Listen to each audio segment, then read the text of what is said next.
नमस्कार विद्यार्थी मित्रांनो, एमपीएससी कडनं एक महत्वाची अपडेट आलेली आहे डिजी लॉकर संदर्भात. आता एमपीएससी मध्ये तुम्ही जेव्हा फॉर्म भरत असताना सगळी माहिती टाकत जाता आणि शेवटी डॉक्युमेंट अपलोड करावे लागतात. मात्र इथून पुढे आता एमपीएससीने महत्वाचा निर्णय घेतलेला आहे की तुमचं जे डॉक्युमेंट आहे ते डिजी लॉकरला कनेक्ट करायचंय.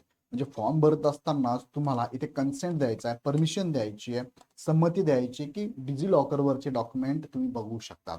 आणि जेव्हा तुम्ही कन्सर्न देता डिजी लॉकरचा, तेव्हा 30 दिवसाचा कन्सर्न असतो. 30 दिवसानंतर तो ऑटोमॅटिक कॅन्सल होऊन जातो. त्यामध्ये सुद्धा ड्राईव्हला जाऊन तुम्हाला जे डॉक्युमेंट या एमपीएससीच्या प्रोसेसमध्ये आवश्यक आहे तेच डॉक्युमेंट तुम्हाला इथे शेअर करायचे, परमिशन द्यायची. त्या संदर्भातलं एक महत्वाचं नोटिफिकेशन आलंय. थोडक्यात काय प्रोसेस असणार आहे, कशी असणार आहे, तुम्हाला मी या व्हिडिओच्या माध्यमातून सांगतो. आणि ऍक्च्युअल प्रॅक्टिकली जेव्हा असेल करायचं तेव्हा मी सेपरेट एक व्हिडिओ पण तुम्हाला विथ प्रूफ प्रॅक्टिकल करून दाखवणार. सो काही मुद्दे जे आहेत ना, हे करत असताना काय काय मुद्दे त्यांनी सांगितले ते आपण लक्षात घेऊया. डिजी लॉकर कागदपत्रे अपलोड करण्यासाठी, कागदपत्रे तपासणी करण्यासाठी आणि विद्यार्थ्यांनी प्रोसेस कशी करावी हे त्यांनी सांगितलेलं आहे. तर मुख्य मुद्द्याकडे तुम्हाला घेऊन जातो, पण तत्पूर्वी इग्नाइट अकॅडमी नेहमी विद्यार्थ्यांना मार्गदर्शन करत आलेली आहे. त्याचाच एक भाग म्हणून इग्नाइट अकॅडमीच्या कंबाईन ग्रुप बी आणि सी ची पूर्वपरीक्षा आणि पूर्व प्लस मुख्य परीक्षा अशा दोन्ही बॅचेस आपण चालू केलेल्या आहे. प्लस तुम्हाला राजपत्रित संयुक्त पूर्वपरीक्षा म्हणजे एमपीएससी राज्यसेवा रेकॉर्ड बॅच सुद्धा अवेलेबल आहे. बॅचेस मध्ये शिकवणारी टीम तुम्हाला एकदम धुरंधर टीम आहे, की तुम्हाला नेहमी गाईड करत असते. यांचे सेशन तुम्हाला युट्यूबला बघायला मिळेल. एकदा सेशन बघा. सायन्स शिकायचं असेल तुम्हाला तर राजेश जाधव सरांकडे शिकावं. सायन्स मध्ये तुम्ही ग्रॅज्युएशन नसेल जरी केलं तरी पण सायन्स विषय तुम्हाला हे सर शिकवू शकतात. अभिजित राठोड सर तुम्हाला इकॉनॉमिक्स आणि पॉलिटी यांच्या कन्सेप्ट अतिशय उत्तमरित्या शिकवतात. दीप्ती नायर मॅडम तुम्हाला हिस्ट्री विषय जो तुम्हाला फार किचकट वाटतो, सणाला लक्षात ठेवा, ते तुम्हाला इथे शिकवतात. परशुराम शिंदे सर तुम्हाला पॉलिटी विषय अगदी सोप्या भाषेत शिकवणार आहे. मराठी विषय तुम्हाला पैकीच्या पैकी मार्क हवे असेल तर शेळके सरांचं लेक्चर तुम्ही ऐकलं पाहिजे. इंग्लिश साठी तुम्हाला बोडके सर, इंग्लिशची भीती मनात काढायची असेल तर यांचं लेक्चर, डेमो लेक्चर एकदा बघा, मग जॉईन करा. तुम्हाला महाराष्ट्रातला सर्वांना परिचित असणार आहे असा चेहरा आहे अमोल गाडेकर सर, जे तुम्हाला करंटमध्ये सगळ्या गोष्टी प्रॉपर अपडेट करून देत असतात. मॅथची भीती असेल, बुद्धिमत्ताची भीती असेल तर किरण पाटील सर आणि इथे मकरंद सर तुम्हाला इथे अवेलेबल आहे. भूगोल तुम्हाला पूर्ण जग फिरून आणण्यासाठी इथे साळुंके सर अवेलेबल आहे. आणि इकॉनॉमिकच्या फार क्लिष्ट कन्सेप्ट आहे ज्या तुम्हाला लवकर समजणं अवघड वाटत असेल तर इथे ज्यांनी स्वतःला सिद्ध करून दाखवलंय, म्हणजे ते ऑलरेडी अधिकारी आहेत असे आपले सर तुम्हाला इथे गाईड करणार आहे, प्रत्येक सर. आणि मी स्वतः इथे अवेलेबल आहेच तुम्हाला. चला तर मग आता जाऊया मुख्य मुद्द्याकडे. पहिला मुद्दा बघा, महाराष्ट्र लोकसेवा आयोगाच्या वेबसाईटला तुम्ही जर भेट दिली तर त्या ठिकाणी तुम्हाला इथे आता ही पेज ओपन झालेला आहे. आता बघा, एमपीएससीच्या वेबसाईटला मी आहे आणि मला ऑनलाईन फॉर्म भरायचा आहे. मी ऑनलाईन फॅसिलिटीमध्ये गेलो आणि यावरती क्लिक करून जेव्हा मी ऑनलाईन ऍप्लिकेशन सिस्टमवर जातो तेव्हा इथे समोर हे पेज ओपन होतं. जर तुम्ही नवीन असाल, तुम्ही जेव्हा लॉग इन करतात, बघा लॉग इन करतात, लॉग इन केल्यानंतर नवीन असो किंवा जुना असो, लॉग इन केल्यानंतर तुम्हाला ह्या साईडला इन्स्ट्रक्शन फॉर डिजी लॉकर हा ऑप्शन आजपासून ओपन झालेला आहे. ज्यामध्ये त्यांनी सांगितलं बघा, the candidate must first register for DigiLocker account. म्हणजे तुम्हाला डिजी लॉकर अकाउंट पहिले काय करायचं आहे, रजिस्टर करायचं. तर डिजी लॉकर अकाउंट रजिस्टर करायचं म्हणजे काय, मोबाईलला हे ऍप डाउनलोड करा. हे गव्हर्नमेंटचं ऍप आहे. याच्यामध्ये जेवढे डॉक्युमेंट्स आहेत ना, हे सगळे व्हेरीफाईड डॉक्युमेंट्स आहे, मूळ प्रमाणपत्र आहे. ते डॉक्युमेंट बघून सुद्धा तुमचं व्हेरिफिकेशन केलं जाऊ शकतं. प्रति हार्ड कॉपी घेऊन जायची गरज नाही. एमपीएससी ह्या डॉक्युमेंटलाच प्रमाणित मानणार आहे. सो हे पहिले काय करा, डिजी लॉकरला तुमचं अकाउंट बनवा. For registration the candidate should have an Aadhaar card and an accessible mobile number link with Aadhaar. मग आता याच्यासाठी तुम्हाला जे लागणार आहे तो आधार नंबर पण, आधार कार्ड नंबर लागेल आणि चालू मोबाईल नंबर जो की ह्या दोघांना लिंक असणारा असेल असा मोबाईल नंबर आणि आधार कार्ड तुमचं असणं गरजेचं आहे. What is the first step? आता फर्स्ट स्टेप काय आहे फॉर डिजी लॉकरला रजिस्टर करण्यासाठी? The candidate need to visit, बघा ही वेबसाईट त्यांनी दिली, याच्यावरती क्लिक करा तुम्ही, लगेच तुम्ही डिजी लॉकरच्या वेबसाईटला जातात. Then click on sign up, म्हणजे तुम्हाला साइन अप करायचं. सपोज मी इथे क्लिक केलं, बघा तुम्हाला लगेच घेऊन जाईल वेबसाईटला आणि ते साइन अप करायला लागेल. बघा लॉग इन करायला, रजिस्टर करायला लागेल. तुमचं जर नसेल तर इथे जा तुम्ही आणि रजिस्टर करून घ्या. रजिस्टर करताना बघा इथे मोबाईल नंबर टाकायचा जो तुमच्या आधार कार्डला लिंक असेल, ते क्लिक करायचं आहे आणि कंटिन्यू करायचं आहे. अशा पद्धतीने तुम्हाला इथे काय करायचं आहे, हे आधार लिंक असणाऱ्या मोबाईल नंबरचं तुम्हाला इथे ओपन करायचं डिजी लॉकरचं अकाउंट. अकाउंट ओपन केलं, साइन अप करायचं. साइन अप करून नवीन अकाउंट बनवायचं. जर जुनं तुमचं अकाउंट ऑलरेडी असेल तर तुम्हाला मोबाईल नंबर टाकून लगेच ओपन करायचं. दुसरं, what is the second step to register for DigiLocker? The candidate need to enter the mobile number and set a 6 digit security pin while sign up. आता मी तुम्हाला तेच दाखवलं की इथे गेल्यानंतर तुम्हाला काय करायचंय, साइन अप करण्यासाठी हा मोबाईल नंबर टाकायचा आहे. मोबाईल नंबर टाकला की कंटिन्यू करून साइन अप तुमचं होऊन जातं.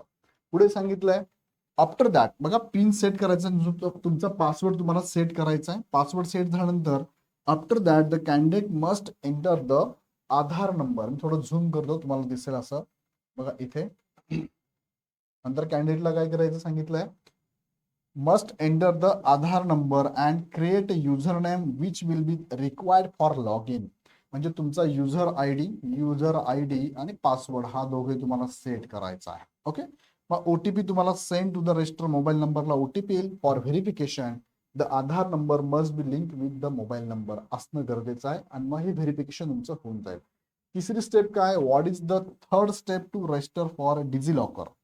In the image below, you can see the drive option. The candidate can use this section to upload and store all required documents, especially educational and health related documents. मग तुम्हाला इथे काय करायचंय, drive नावाचा हा ऑप्शन आहे, यावरती बघा हा डिजिलॉकर ड्राईव्ह नावाचा ऑप्शन आहे. हे तुमचे इश्यू डॉक्युमेंट सगळे सिलेक्ट ऑल करायचं आहे आणि डिजिलॉकरला क्लिक करून तुम्हाला काय करायचं आहे, इथे परमिशन द्यायची. बरोबर, इथे परमिशन द्यायची आहे. मग ऍक्सेस बघा हे सगळं ऍक्सेस करू शकतात ड्राईव्ह वरती. मग अशा पद्धतीने इथे पण त्यांनी सांगितलेलं आहे आणि त्यांची नोटीस जी आली एमपीएससी बघा यावर पण त्यांनी सांगितलेलं आहे. ही एमपीएससी नोटीस तुम्हाला मी 1 बाय 1 आता दाखवतो. बघा 7 मे 2026 ची नोटीस आहे, पण अजूनपर्यंत मेन पेजला हे ओपन झालेलं नव्हतं, त्यामुळे मी हा व्हिडिओ घेतला नव्हता. पण आता हे ओपन झालेलं आहे. त्यात काय सांगितलं त्यांनी लक्षात घ्या. प्रसिद्धीपत्रक आहे, उमेदवारांची प्रमाणपत्रे कागदपत्रे डिजिलॉकर प्रणालीद्वारे सादर करण्याबाबतलं हे परिपत्रक आलंय. महाराष्ट्र लोकसेवा आयोगामार्फत आयोजित विविध भरती प्रक्रियांच्या अनुषंगाने उमेदवारांना त्यांच्या ऑनलाईन अर्जासोबत प्रमाणपत्र कागदपत्रे अपलोड करावी लागतात. आतापर्यंत लागत होती, आता त्यांनी काय सांगितलं, मग सदर प्रमाणपत्रे कागदपत्रांची छाननी तपासणी करून उमेदवारांची पात्रता निश्चित करण्यात येते. प्रस्तुत प्रचलित कार्यपद्धतीस पर्यायी व्यवस्था म्हणून, म्हणजे आता इथून पुढे तुम्ही अपलोड करत होते, पण आता पर्यायी व्यवस्था काय दिली आहे, प्रमाणपत्रे कागदपत्रे केंद्र शासनाकडून विकसित डिजिलॉकर प्रणालीद्वारे घेण्याचा निर्णय आयोगाकडून घेण्यात आलाय. हे डिजिलॉकर केंद्र शासनाचं आहे, ऑथराइज्ड गव्हर्नमेंटचं आहे. सो त्याच्यावर हे डॉक्युमेंट आता घेतले जाणार आहे डायरेक्टली. कसे घ्यायचे मग, त्यात बघा दुसरा पॉईंट, आयोगाच्या प्रस्तुत निर्णयाच्या अनुषंगाने उमेदवारांनी पुढील कार्यवाही करणे आवश्यक राहील. मग उमेदवारांनी काय करायचंय, पहिला मुद्दा बघा, डिजिलॉकर प्रणालीवर खाते असलेल्या उमेदवारांनी, म्हणजे ज्यांचं खातं डिजिलॉकरला आहे त्यांच्यासाठी आहे, ज्यांचं खातं आहे ज्यांनी रजिस्टर केलेलं आहे डिजिलॉकर त्यांच्यासाठी आहे. ऑनलाईन अर्ज प्रणालीच्या खात्यामधून उपलब्ध होणाऱ्या डिजिलॉकर मेरी पहचान पोर्टलवर लॉग इन करून डिजिलॉकर खात्याची संमती, ज्याला आपण कन्सेंट म्हणतो, द्यावी, जेणेकरून ऑनलाईन अर्ज प्रणालीमधील खात्याशी डिजिलॉकर खाते लिंक होऊ शकेल. बघा म्हणजे तुम्हाला आता ज्यांचं खाते नसेल तर ओपन करा डिजिलॉकर. ओपन झालं, ओपन केल्यानंतर तुम्हाला काय करायचं आहे, मेरी पहचान पोर्टलवर लॉग इन करायचं आहे. मेरी पहचान डिजिलॉकरचं मेरी पहचान पोर्टलवर लॉग इन करून डिजिलॉकर खात्याची संमती द्यायची, कन्सेंट द्यायचा आहे. कशावरती, मेरी पहचान वरती जाऊन कन्सेंट द्यायचा. कन्सेंट म्हणजे संमती द्यायची आहे, जेणेकरून ऑनलाईन अर्ज प्रणालीमधील खात्याशी डिजिलॉकर खाते संलग्न होऊ शकेल. जोपर्यंत तुम्ही हे करत नाही तोपर्यंत हे संलग्न होणार नाही, लक्षात घ्या. दुसरा मुद्दा, ज्यांचं नसेल, दुसरा मुद्दा काय, ज्यांचं डिजिलॉकर प्रणालीवर खाते नसेल अशा उमेदवारांनी ही वेबसाईट बघा, मगाशी मी तुम्हाला हीच दाखवली त्यांच्या वेबसाईटला, या संकेतस्थळ लॉग इन म्हणजे नोंदणी रजिस्टर या बटनाद्वारे त्यांचा आधार क्रमांक किंवा आधार क्रमांकाशी संलग्न भ्रमणध्वनी मोबाईल नंबर यांचा वापर करून नवीन खाते उघडून घ्यावे आणि उघडून घेतलं नवीन की परत पहिला जो पॉईंट सांगितला ना ही प्रोसेस कंप्लीट करावी. मेरी पहचानवर जाऊन हे कंप्लीट करायचं. क्लिअर झालं. ज्यांचं खातं डिजिलॉकरला आहे त्यांच्यासाठी पण सांगितलं, ज्यांचं नाही त्यांच्यासाठी पण सांगितलं. तिसरा मुद्दा महत्वाचा असणार आहे, डिजिलॉकर खात्यामध्ये लॉग इन केल्यानंतर डाव्या बाजूकडील जारी केलेले कागदपत्रे, ज्याला आपण इश्यू डॉक्युमेंट म्हणतो, या मेनूमध्ये प्राधिकरण, सरकारी विभाग, शैक्षणिक मंडळे, विद्यापीठे व इतर विश्वासार्ह संस्था यांच्याकडून जारी करण्यात आलेल्या कागदपत्रे उपलब्ध होतील. उदाहरणार्थ आपली ओळखपत्रे जसं की आधार कार्ड असेल, पॅन कार्ड असेल, वाहन परवाना इत्यादी, 10वी 12वीची गुणपत्रके आणि प्रमाणपत्रे इत्यादी त्यामध्ये असणार आहे. मग काय करायचं तुम्हाला, चौथा मुद्दा, डिजिलॉकर खात्यामधील जारी केलेले प्रमाणपत्र इश्यू डॉक्युमेंट आपण त्याला लेफ्ट साईडला असतं बघा, मोबाईलला तुम्ही जर ऍप टाकला लेफ्ट साईडला इश्यू डॉक्युमेंट नावाचा ऑप्शन आहे. या मेनूमध्ये उपलब्ध नसलेली कागदपत्रे, उदाहरणार्थ अनुभव प्रमाणपत्र, उमेदवारांना PDF स्वरूपात ड्राईव्ह या मेनूमध्ये अपलोड करता येतील. बघा त्यांनी ड्राईव्ह नावाचा ऑप्शन मी तुम्हाला आत्ताच दाखवला. ह्या ड्राईव्ह नावाच्या ऑप्शन तुम्हाला काय करायचं, काही पदांसाठी तुम्हाला एक्सपिरियन्स सर्टिफिकेट लागतात जे की डिजिलॉकरवर उपलब्ध नाहीये. त्याची फोटो कॉपी तुम्ही काय करू शकता, अनुभव प्रमाणपत्र पीडीएफ स्वरूपात ड्राईव्ह मेनूमध्ये अपलोड करू शकता, ड्राईव्ह मेनूमध्ये. त्यानंतर 5वा मुद्दा, ऑनलाईन अर्ज सादर करताना प्रमाणपत्रे कागदपत्रे सादर करण्याच्या टप्प्यावर उमेदवारांना डिजिलॉकर प्रणालीद्वारे कागदपत्रांचा पर्याय निवडायचा आहे व त्यावरील संबंधित कागदपत्रे सामायिक शेअर करायची आहेत. म्हणजे डिजिलॉकरवरनं जेव्हा ऍक्च्युअल डिजिलॉकरवरनं तुम्हाला डॉक्युमेंट द्यावे लागणार आहे, सादर करावं लागणार आहे, त्यावेळेस तुम्हाला काय करायचं आहे, कागदपत्रांचा पर्याय निवडायचा आणि ते शेअर करायचे आहे. बघा, कोणत्याही भरती प्रक्रियेकरिता अर्ज करण्यासाठी लॉग इन किंवा प्रमाणपत्र अपलोड या टप्प्यावर डिजिलॉकर खात्यातील प्रमाणपत्रे सामायिक शेअर करण्याची संमती कन्सेंट देणे आवश्यक राहील. लॉग इनच्या टप्प्यावर एकदा दिलेली संमती तदनंतर 30 दिवसांच्या कालावधीसाठी वैध राहील. जेव्हा तुम्ही इथे लॉग इन कराल तेव्हा तुम्हाला हे करायचंय, म्हणजे कन्सेंट द्यायचा आहे, हा 30 दिवसासाठी राहणार आहे. शेवटचा मुद्दा त्यांनी सांगितलाय, आयोगाकडून आगामी काळात कोणत्याही भरती प्रक्रियेच्या अंतिम निकालाद्वारे शिफारस पत्र ठरलेल्या उमेदवारांची शिफारस पत्रे ऑनलाईन अर्ज प्रणालीमधील खात्यासह डिजिलॉकर प्रणालीद्वारे वितरित करण्यात येतील. म्हणजे लक्षात घ्या, मला शिफारस पत्रे सुद्धा आता ऑनलाईन अर्ज प्रणालीमधील खात्यासह डिजिलॉकर प्रणालीमध्ये वितरित करण्यात येणार आहे. हा पण खूप चांगला निर्णय आहे. हार्ड कॉपी कुठून घेण्यापेक्षा डायरेक्टली डिजिलॉकरवरतीही उपलब्ध होणार आहे. भरती प्रक्रियेच्या अनुषंगाने डिजिलॉकर प्रणालीच्या वापरासंदर्भातील सूचना आयोगाच्या ऑनलाईन अर्ज प्रणालीचा संकेतस्थळावरील प्रवेश पृष्ठ, जे तुम्हाला मी आता दाखवलंय, उपलब्ध करून देण्यात आल्या आहेत. त्या ऑलरेडी मी तुम्हाला दाखवल्या.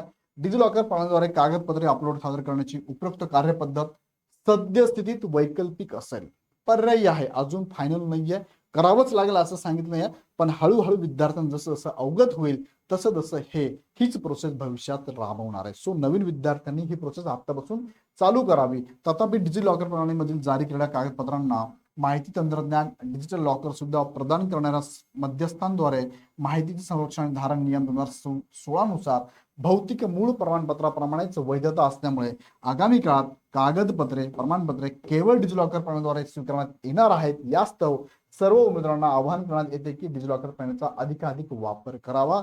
सुनील अवताडे सर, सहसचिव माहिती तंत्रज्ञान लोकसेवा आयोग, यांच्याकडनं माहिती आली आहे. सो आता ऍक्च्युअल मध्ये आता काही मुलांना प्रश्न असा पडणार आहे, सर माझं ऑलरेडी एमपीएससी मध्ये प्रोफाईल आहे पण डिजिलॉकर नाहीये. काहींचं सर एमपीएससी मध्ये प्रोफाईल नाहीये आणि डिजिलॉकरला पण नाहीये. काही जणांचं काय एमपीएससी मध्ये प्रोफाईल नाही, डिजिलॉकर मध्ये आहे. ह्या उमेदवारांनी नेमकं हे कसं करावं बा, डॉक्युमेंट्स तिथे ह्या एमपीएससीच्या वेबसाईटला कसं कन्सेंट करावा, कसं द्यावा, या संदर्भात लाईव्ह सेशन माझं पुढचं असणार आहे, जे तुम्हाला प्रॅक्टिकली मी करून दाखवणार आहे. तुम्हाला हवं असेल तुम्हाला कमेंटमध्ये नक्की टाकायचं, सर हे आम्हाला एकदा प्रोसेस समजून सांगा. सो ही मी तुम्हाला पीडीएफ त्यांची लिखित स्वरूपातले काय नियम आहे ते सांगितले. ऍक्च्युअल तुम्हाला ही प्रोसेस करायची आहे आणि ती करण्यासंदर्भात काय अडचण असेल तर कमेंटमध्ये टाका, मी त्याच्यावरती व्हिडिओ नक्की घेतो. अशाच प्रकारची एमपीएससीची अपडेट घेण्यासाठी हा चॅनल सबस्क्राईब करून बेल आयकॉन क्लिक करा. आणि एमपीएससीच्या वेगळ्या पदांसाठी तुम्ही जर तयारी करत असाल तर अकॅडमीकडे बॅचेस पण अवेलेबल आहे. तुम्ही ऍप डाउनलोड करून डायरेक्ट बॅचेस पण जॉईन करू शकता. अधिक माहितीसाठी ह्या नंबरला कॉल करू शकता. हा व्हिडिओ आवडला तर लाईक करा, सगळ्यांना शेअर करा, तुमच्या ग्रुपमध्ये शेअर करा आणि पुढील अपडेट बघण्यासाठी चॅनल सबस्क्राईब करून बेल आयकॉन क्लिक करा. पुन्हा व्हिडिओ आपण नेक्स्ट मध्ये. धन्यवाद.